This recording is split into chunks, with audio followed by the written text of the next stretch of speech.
The cinematic platformer was the genre of choice in the early 90s. The mix of rotoscoped visuals and cinematic motion made these video games incredibly exciting to play. Oh yeah!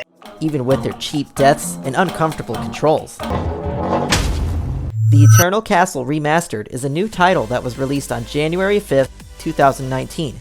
It's a throwback to the retro era and resembles legendary video games such as Flashback and Another World.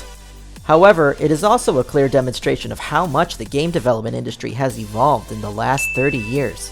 In this game, you need to fight enemies, solve puzzles, and exercise your shooting finger.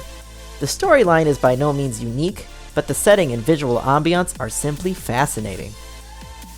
You play the game as the pilot of a crash-landed spacecraft, exploring the world in order to find and gather the parts that you need to repair your ship. The 3 levels that make up most of the video game, though there is a 4th level which is unlocked later on, are all set in different places. One minute you'll be shooting dreadful animals in a cemetery.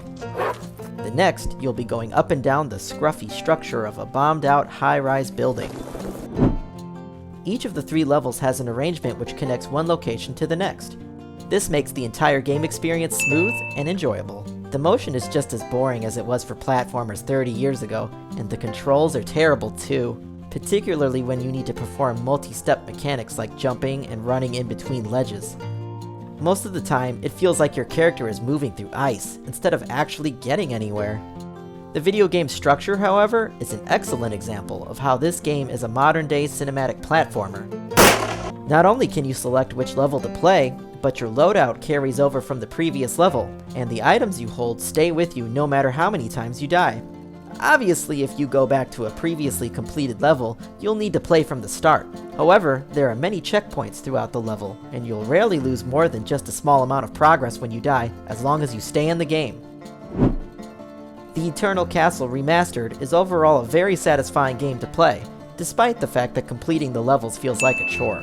However, the quality of its visuals is indisputable. In some cases, it's much better leaving some things, like cumbersome controls, in the past.